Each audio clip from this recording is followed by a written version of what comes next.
Bonjour à tous amis dégustateurs et bienvenue donc pour les vins de la semaine et du premier week-end de couvre-feu. Alors, nous on n'a pas fait couvre-feu pour les bouteilles, au contraire même, et on a bu de très jolies bouteilles ce week-end, pas beaucoup, mais les très belles. À commencer par hop, cette côte rôtie du domaine Rostin en podium 2011, je ne sais plus où c'est, de ce côté-là, ou là-bas.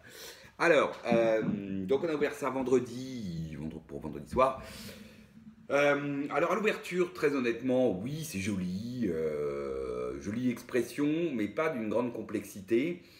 Il faudra attendre le lendemain midi où là, elle va vraiment se révéler. Donc je vous conseille, si vous ouvrez en tout cas des Rostins 2011, vraiment de les attendre. 12 heures d'aération leur font vraiment pas peur. Et là, le lendemain midi, on a vraiment un très joli vin avec un beau nez. Alors, très cassis au départ, cassis mûr, puis des notes mocha assez marquées, hein, qui dominent un peu, mais classiques d'une côte rôtie. Alors que la veille, c'était plutôt les notes de viande rôtie, bacon grillé qui étaient dominantes. Là, le lendemain midi, on a ces notes mocha qui sont tout de suite à l'attaque. Puis ensuite, ce côté effectivement bacon grillé, enfin surtout viande rôtie, quoi. Voilà, la sauce de la viande rôtie, c'est vraiment ça, qui sont donc extrêmement séduisantes. Une petite pointe de poivre ma foi, est très agréable, donne un peu de fraîcheur.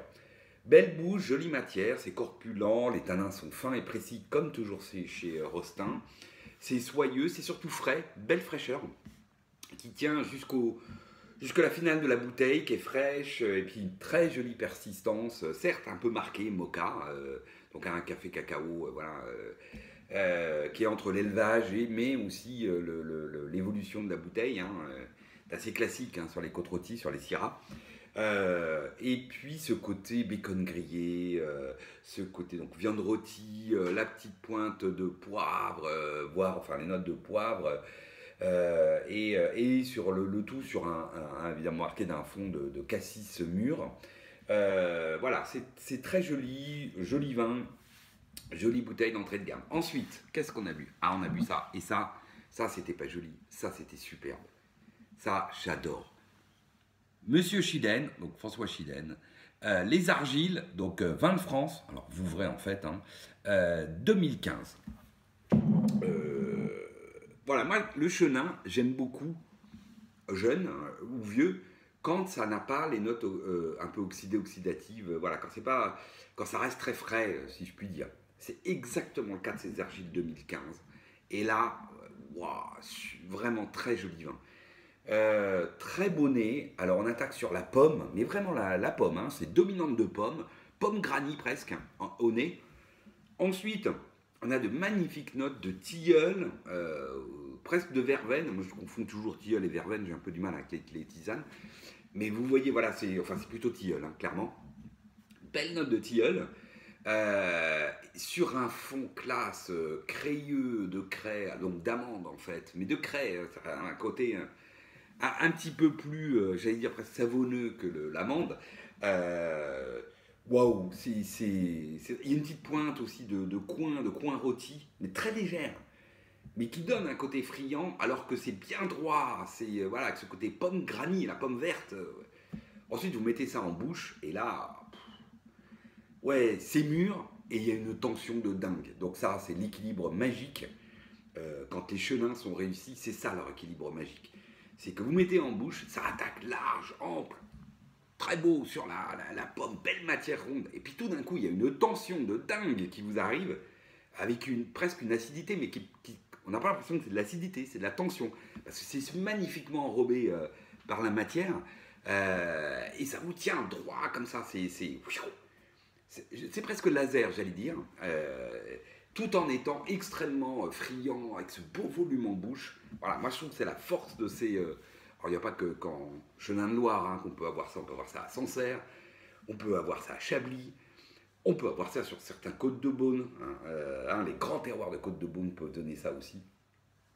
Évidemment, les Alsaces, les grands Riesling peuvent donner ça aussi, voilà. Et là, voilà, c'est très réussi. On est donc en bouche sur la pomme verte, la pomme granny, un peu plus citronnée, du coup. Derrière, tout d'un coup, on a vraiment ce sentiment de citron, je pense à cause, justement, de cette acidité qui tend le vin, là. mais qui est magnifiquement enrobé. Ensuite, toujours cette fameuse note de tilleul qu'on retrouve, tilleul verveine, et puis ce fond de craie, de roche, de craie, voilà, de calcaire, quoi, vraiment, qui se ressent. Belle finale, fraîche évidemment, tonique, profonde, et belle persistance. Voilà, moi c'est une cuvée que j'adore, les argiles chez Shiden. Et quand elles sont réussies, ce qui est le cas de ce 2015, je trouve, j'avais déjà beaucoup apprécié la précédente. Je l'avais un petit peu moins bien notée. Celle-là, voilà, je lui ai mis 17, 17,5. Pour moi, on est tout proche même du 18. C'est vraiment un très très beau vin que ce Shiden, que ces argiles, qui est vraiment le cru que je préfère, moi, chez Shiden. Et j'adore, et quand c'est réussi, c'est juste magnifique. La preuve, voilà, je suis dithyrambique sur ce cru. Ensuite, on avait décidé de se faire plaisir ce week-end, hein, couvre-feu, tout ça. Les temps sont durs, voilà, on nous met dans des injonctions paradoxales en permanence. Donc, moi, je voulais pas de paradoxe, je voulais que du bon, que des trucs qui font plaisir. Et pourtant, alors, ce château Léoville-Barton, Grand Saint-Julien s'il en est, 2006, voilà ce qu'on a ouvert samedi soir, sur le Magret réduction balsamique. Alors, je dis ça parce que ça va avoir son importance. À la dégustation, j'ai ouvert ça assez tôt, en début d'après-midi, pour le soir. Et à la dégustation, alors le nez est très expressif, mais alors droit, un peu sévère, un peu strict, mais très expressif. Cassis, liqueur de cassis, puis ensuite les notes de poivron rouge, pas très grillé, hein, c'est vraiment poivron rouge. Ensuite, on a une pointe d'encre qui se fait de plus en plus présente au fur et à mesure de l'aération. Au départ, c'est cèdre, c'est très joli. Puis ça devient encre, donc un peu plus profond, un peu plus... Et puis ça devient encens en fin de journée, ce qui est plutôt pas mal. Sur un fond, on va dire, alors, avec un côté amertume qui est plutôt cacao, et puis le traditionnel côté tabac fumé, un peu léger, un peu hors trait, mais qui se fait de plus en plus présent au fur et à mesure de l'aération. Alors au début de journée, en bouche par contre, on a des tanins un peu accrocheurs, stricts, rigides. Alors, magnifique profondeur, c'est frais, c'est voilà, c'est profond, c'est frais, très forte vivacité. Mais les tanins, voilà, ils poudrent, ils accrochent, bon, ça le restera tout le temps, mais vous allez voir où je veux en venir, c'est que, en gros, sur la viande, quand on va le soir le manger sur le boire sur le magret, là, du coup, les tanins ne sont plus du tout ce côté-là, accrocheur, un peu poudrant, voilà. Non, du coup, au contraire, le vin donne une dimension supplémentaire à la viande et la viande donne une dimension supplémentaire au vin parce qu'il y a une très grosse structure. Voilà. Un vin avec une grosse structure, donc c'est frais, c'est tendu, enfin, oui, c'est tendu, c'est droit, c'est profond.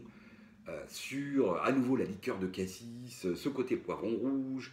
Alors un petit peu plus fumé tabac boîte à cigares, ce qui est pas désagréable, et ce côté encens qui est là, hein, qui a évolué encre, donc là un peu austère, triste, qui évolue un peu plus encens, qui est un peu plus agréable.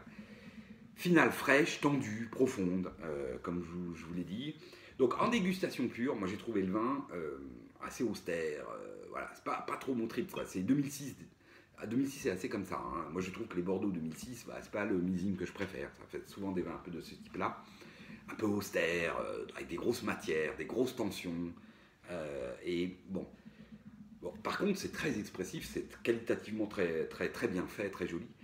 Et du coup, effectivement, à table, ça passe beaucoup mieux. Donc, mon conseil, les 2006, c'est buvez-les à table. Voilà, avec de la viande, avec des plats en sauce, n'hésitez pas, ça va très bien faire. La preuve, c'est que même Sylvia, moi je t'ai dit, Sylvia n'a pas trop aimé, eh ben pas du tout. Elle a dit, waouh, il est classe le vin. Donc, elle a bien aimé, parce que je pense que c'est notre d'encens, parce que c'est très expressif. Donc, du coup, le côté encens, fruits rouges, liqueur de cassis un peu mûr, là, encens, et puis le côté un peu tabac fumé. Bah, ça allait très très bien sur le plat, ce qui était avec la réduction balsamique entre autres. Et du coup, bah, elle a trouvé ça très joli. Voilà. Donc, voilà. Moi en dégustation pure, j'étais un peu déçu. Après à table, j'ai trouvé ça très très bien sur le magret.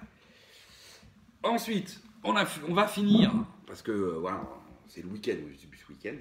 Donc ce soir, bah, je pareil, hein, je me suis dit pas de couvre-feu chez nous. Qu'est-ce que j'ai ouvert? Ça qui traînait dans l'armoire, ça fait un moment j'avais rapporté ça parce que le vin a 10 ans. Hein, ouais, c'est que je parle de rapporter de 2010 de la cave. Et celui-là me faisait particulièrement envie depuis un moment. C'est un Châteauneuf-du-Pape, le château de Beaucastel 2010. Alors, Beaucastel, moi, c'est probablement mon cru préféré de Châteauneuf. Tout le monde, Rayas. Alors moi, j'ai bu de très beaux Rayas, certes. Enfin, j'en ai bu aussi qui étaient vraiment à côté de la plaque. Pour moi, c'est tout meute, ça part dans tous les sens. Voilà, de temps en temps, ça peut être très beau quand c'est réussi. J'ai souvenir de quelques très très jolis Rayas. Le 99 est joli. Le 2001, il me semble, dans mon souvenir, est très joli. Le 2003 est pas mal. Le 2005 est très beau. Et puis le 2000, je l'ai bu 3 fois. 3 fois, c'était genre, vous en met plein le. Voilà. Donc, bref, Beaucastel, par contre, de temps en temps, au moins c'est toujours un peu équivalent. Alors, par millésime, de temps en temps, c'est pas très festif, ça peut être un peu droit austère. Mais par contre, c'est assez toujours au même niveau, hein, plutôt au niveau haut, et de temps en temps, c'est absolument magnifique. Et là, ce 2010, très honnêtement, alors, à l'ouverture, magnifique. Ouais. À l'ouverture, donc j'ai ouvert ce matin. Une expression de petits fruits rouges, de fruits des bois superbes, pas très complexe à l'ouverture, hein, certes, mais très belle expression de fruits rouges, fruits des bois. La petite pointe de réglisse, d'épices, voilà. Le fond cacao, fond cacao et fumé. Belle bouche, c'est surtout ça. Droite et très beau tanin fin, précis. C'est puissant sans être ostentatoire, sans en mettre plein la vue. Pas de sensation d'alcool. Les tanins sont très fins, très précis, denses, soyeux. Voilà, alors, soyeux. On sent qu'ils sont soyeux. Là, ils sont encore un peu jeunes. On sent qu'ils ont besoin encore un peu de patine. Et très belle finale puissante. Là, maintenant, allez, ça fait 5-6 heures qu'elle est ouverte. Alors, ça a baissé un peu en expressivité. Ça a gagné légèrement en complexité. C'est-à-dire que là, on a plutôt la prune, puis ensuite les fruits rouges. Ensuite, on a un peu le réglisse, puis ensuite, on a la pointe plutôt garrigue, herbe séchée. Très réussi d'ailleurs. Ensuite, on a le fond cacao qui se fait un peu plus présent, un peu plus cacao que fumé. Même si vous laissez le verre comme ça, 2-3 minutes, juste sans le bouger, vous mettez le nez dessus, ça va plutôt être le fumé qui va vous arriver au nez. La bouche.